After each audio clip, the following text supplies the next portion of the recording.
What's up, y'all? It's your boy Jason here at the Cowpot Bros.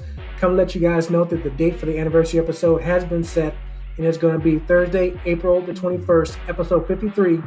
Mark your calendars down for that. It's going to be a good show, and the main thing is we want to hear from you.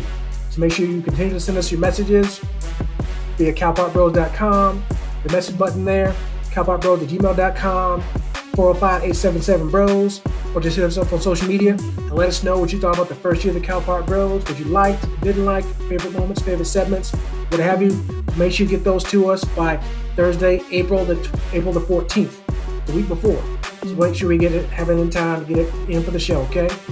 And no matter what, make sure you remember this. When it comes to all things Cowpot Bros, make sure you like us, love us, share us, and follow us. Because if you like us, why wouldn't you?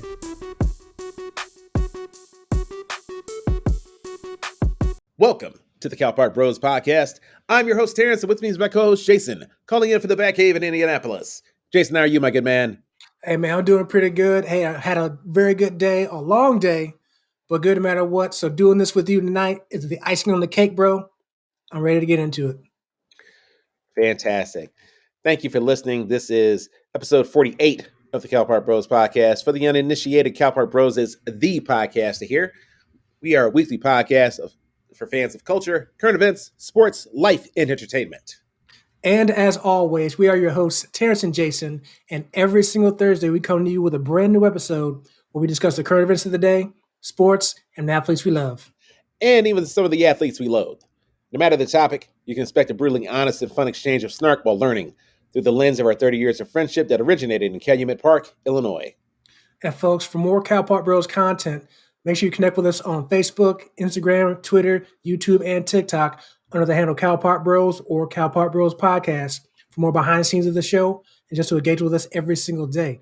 But you better not forget that the Cowpot Bros Podcast is available to listen and subscribe for free wherever you listen to podcasts. Like us, love us, share us, follow us. And folks, if you like us, hell, why wouldn't you? That's right, folks. Like Terrence just said a little bit ago, we are the podcast to hear and watch. So make sure you're living it, loving it, and doing it. All right. So we're going to start the show off with the sport that Jason swears that I don't actually enjoy. Yet somehow miraculously, we're kicking off the show with baseball. Because of me. So you're welcome, fans. It's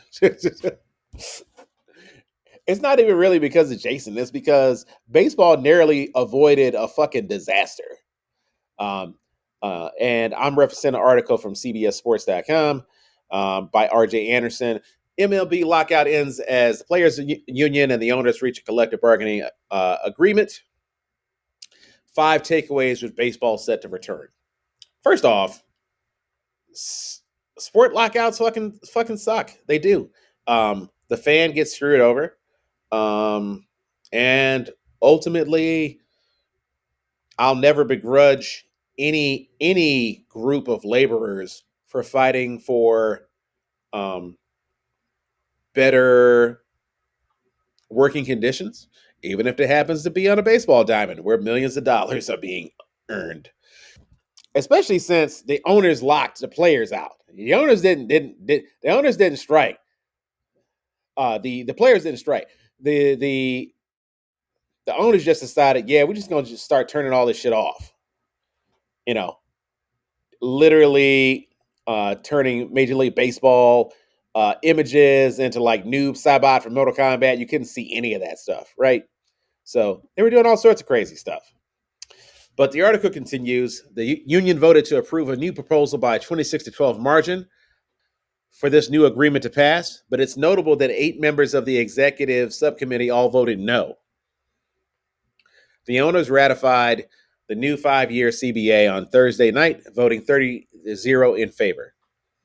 MLB's offseason business, trades, and free agency are expected soon.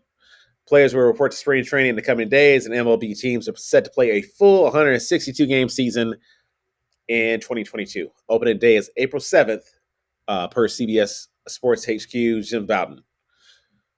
So this lockout came to end on the 99th day.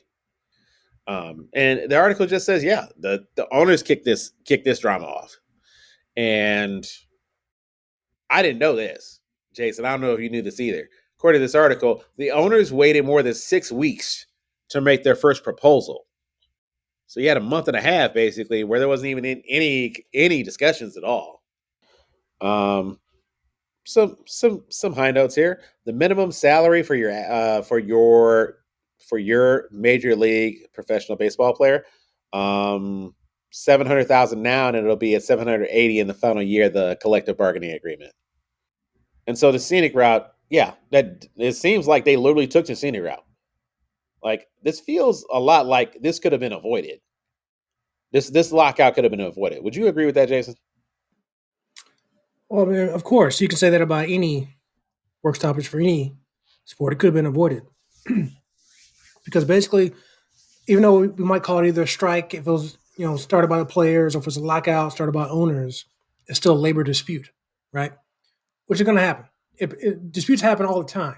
It's just a question of does it result in a work stoppage, right? Um, and in this case, it did. You mentioned the 99 days, second longest, um, second longest work stoppage in baseball history. We'll talk about the one that was number one later, but yeah, it could have been avoided easily for sure. Um, but you, you've said this couple times that they avoided disaster, and I get your point, but I almost have to say that we weren't anywhere near being a disaster because at the end of the day, it was only 99 days. And even though the season is not going to start on time as previously scheduled, they're still planning to get in 162 games played. So, so at the end of the day, like I said, they're not losing money, they're not losing games. But I think the bigger news here is some of the big things that were changed for baseball when it comes to a lot of big key points. One of which you mentioned was the minimum salary. Before now, it was only 575,000, which is still a lot of money. Now it's 700,000, and it's going to increase each year for the next 5 years to the duration of the current labor agreement, which ends December 1st of 2026. So yeah, that's a huge win. You know, now I don't know if you had anywhere else you want to go when it comes to the rest of these changes, but I definitely would love to talk about that with you for sure. With what the amount of salary? Well, there's a lot more changes than just salary. I know So that. I know that. But I'm looking at some of the other changes. For right. example, there was a push to there was a push by the owners to have 14 teams during the postseason, which I think is just ridiculous. Well, you only got Um, 12, which is bad enough. And speaking of that, so 12 teams, and they're going to have first round buys now. Which personally, I'm kind of surprised that the players actually agreed to that. Obviously some people voted against it, but I'm surprised they agreed to it because in baseball, sometimes the last thing you want towards the end of the season is extra time off, especially if you're hot. If you're hot, you want to stay hot. You want to keep playing. You don't want to be sitting around for a week waiting for somebody to play their games. I mean, yeah, there's some benefits to it, but most players will tell you, I don't want to do that. You know what I mean? So I'm surprised they agreed to that. More wild card teams are in now. Um, I personally don't know why they didn't stick to the playoff route they went in 2020. I think people like that, but so I'm kind of surprised they actually agreed upon that. That was one thing. The other thing that I actually kind of thought was pretty kind of cool, actually, in a way, at least partially, at least, is now partially cool. Partially cool. partially. I could tear it apart pretty easily. But starting in 2023, next season, no more rotating interleague play. What that means is like every year, like say the American League Central will play teams from the National League West. So now, starting in 2023, basically every team is going to play every team at least 2 games a year. So it's going to be supposedly more balanced to where one team, one division, one strong division not playing a weak division, something like that. So many games, and have it broken down to where 56 games will be in your division, 60 games against the rest of the league, the Black American League, National League. This is the part that I don't really like too much. Only 4 games against your rivals, only 4, And as a White Sox fan, I would love to see more than 4 Cup games, White Sox versus Cub games a year. I'm sure Yankee fans would still love to see more than just 4 games versus the Red Sox. So I'm not really happy about that part. So I think rivalries are important, especially when it comes to baseball. Um, but again, give and take, you're getting more interleague games, so a more balanced schedule is what it is. What are your thoughts on that one, buddy? I mean, when you first started talking about it, I was your biggest rivalries ideally are still going to be in your division. Well, okay, but I guess what Yankees, there's Yankees, and the Red Sox. Come on, fam, you're not going to argue this. well, I get that, but let me look at something here real quick. So okay, so really what they're more they're really referring to looks like is like your interleague rivals. Like, so I shouldn't say Yankees Red Sox. I guess I should have said was like Mets Yankees in that regard, or Padres Mariners, or Giants A's, Dodgers Angels. So you only get 4 of those a year. And from coming from a White Sox guy, I want to see more than just 4 games for the Cubs versus the White Sox. You know what I mean? That's just me. Yeah, so I shouldn't have said Yankees Red Sox. That's not the issue here. Like I said, they're still going to play those teams. Um, not as many. I think before the last few years, they've been playing all your divisional teams 19 games a year. That number's gone down now, so it's not going to be that 19 number no more. So, um, so is what it is. It's only 14 games now, so is what it is. But the other big change, two other big changes were there's going to be no more game 163 for tiebreakers. If there's a division time after 162 games, there's no more tiebreaker game. They'll find some other way to break the tie, like with like head to head and some other stuff as well. And then also cover your ears, baseball purists. But there's going to be no more one sided DH. Universal DH, both National League and American League will have DH. So sorry to the baseball purists. I know it hurts your heart, I'm sure, but it is what it is. So what do you think about those two changes, buddy? So let me hit this straight. Both American League and National League going to have DH now. Correct. So So, there's no so more. Yeah, so no more changing up in the World Series. No more changing it up depending on who's in the home park for interleague. Both teams, no matter what, regular season, postseason, World Series, both teams have DH every game. I mean, at least for the sake of consistency, that appears sane. That's a sane way forward. I always thought it was odd that one league had a DH and the other league didn't. And the only time you would deviate is when the National League would be at the American League's ballpark during the World Series. I just thought it was weird. There's some novelty that frankly the purists just got to take the L on, man, for the betterment of the game, at least. Um, Another change that I noticed that they put in there, they're going full NASCAR. They're going crazy with all these damn patches. Yep, more advertising, man. So I feel like it's going to look like a Japanese baseball game. If you ever watched some of those, or a minor league game, some of those games where it's a lot of advertising going on, which it's money. So right, it's just really more money. So that's really what it boils down to. So based off of all our conversations you and I have had in the past, not really surprised by it. But like you said, I'm interested to see the look. If it's just going to be like on patches on the uniforms, I think that'll be fine. Once you start getting them like on the outfield wall, I think that's when it's gonna be a little. Is this overkill here? So, but it's what they all agreed upon. So I guess we all got to deal with it. Yeah, I don't think that's going to be that much of of an issue because I look at how these patches have been integrated into other sports. For example, Mm-hmm. the National Basketball Association, the Women's Basketball Association. Um, it's almost seamless now, and it's almost like these advertisement patches aren't really a distraction from you know the core jersey.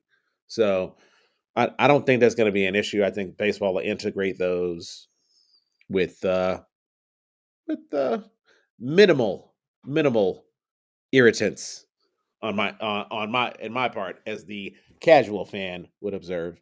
It'll be weird the first season, and by 2023 we'll all be over it, frankly. Yeah, I mean, there's some other changes too. Some of them noteworthy, maybe not so much for the casual fan per se. Uh, we mentioned the major league minimum went up. Also, the minor league minimum salaries increased as well. Um, they decided to create a draft order system that prevents tanking. So, like just like they kind of did with in the NBA, they kind of created a system where it's going to avoid tanking, where it doesn't automatically give the first pick to the worst team. Definitely check those differences out. Don't want to go too much into that on the show. Um, Also, the luxury tax, of course, is going to be increasing, but it's also going to increase every single year of the agreement. So that's going to be interesting as well. Um, and there was one other thing too. What was it? Ah, so basically, they lobbied to have more games played outside of the United States, and specifically, these are going to be games played in like London, Mexico, um, Puerto Rico, France, South Korea, stuff like that, like kind of like a tour kind of a thing, Dominican Republic. Um, so, or Taiwan even. So they've done similar things like this, like in one country per year, like like I know back in like 2016, they were like in the Dominican Republic, or it was Cuba, excuse me, Cuba. So can be doing stuff like that more often in other countries. Um, but yeah, so glad to have baseball back, of course. Like I kind of hinted towards earlier, I think we didn't have anywhere near disaster, because the disaster would have been what happened in '94, not having a World Series. For those of you who don't know, I mentioned obviously the stoppage that just ended is the second longest stoppage in baseball history. Well, the number one longest stoppage in baseball history started in August of '94 and didn't end until April of '95. 232 days, I believe it is. That's the longest work stoppage in professional major sports history. So I think it would have been a far cry for us to get to that point for this season, because I would have been missing basically the entire season for us to miss a World Series this year. Um, so disaster nowhere near, in my personal opinion. Don't think that was ever going to happen, because that would have been too much money lost for both sides, owners and players, obviously. Right. But if it's happened once before, Well, that's different though.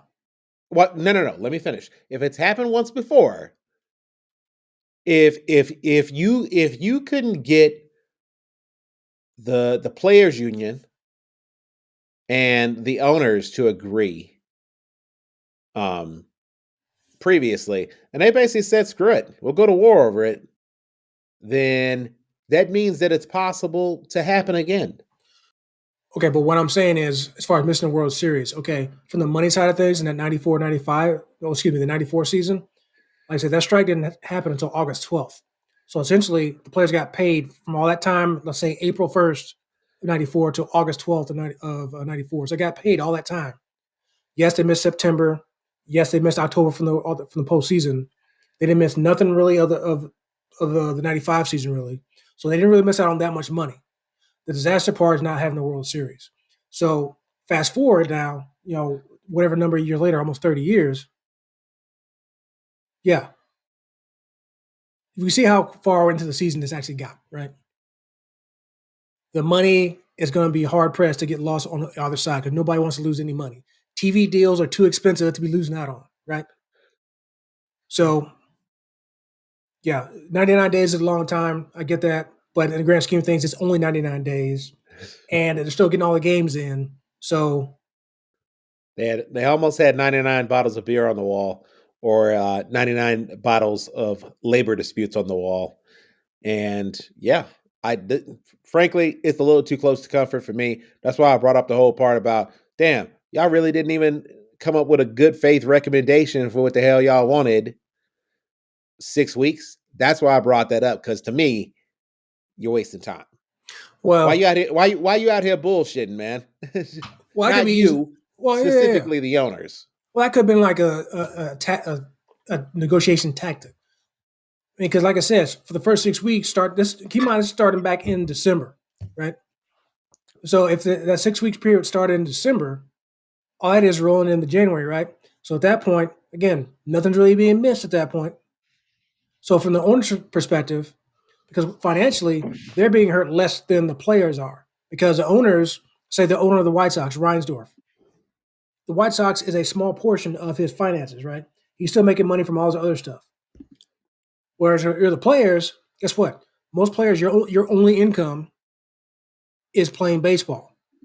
And we mentioned the minimum salary for baseball just went up. Before this, $575,000. There's more guys closer to making that amount of money than there are making the $40 million that Bryce Harper's making, right? But even Bryce Harper missing out on that money, still probably hurting him a little bit, right? So that's why the owners can step back a little bit, 6 weeks, because it ain't hurting them baseball wise. It's really hurting the players. The owners will always have an advantage on no matter what work stoppage is going on in any sport, because money matters and they have more of it. And there's also the matter of perception, where you get these owners crying poor, which is ironic because many of these newfangled ballparks are actually subsidized by public money. So I don't think it's as simple as the owners have more money.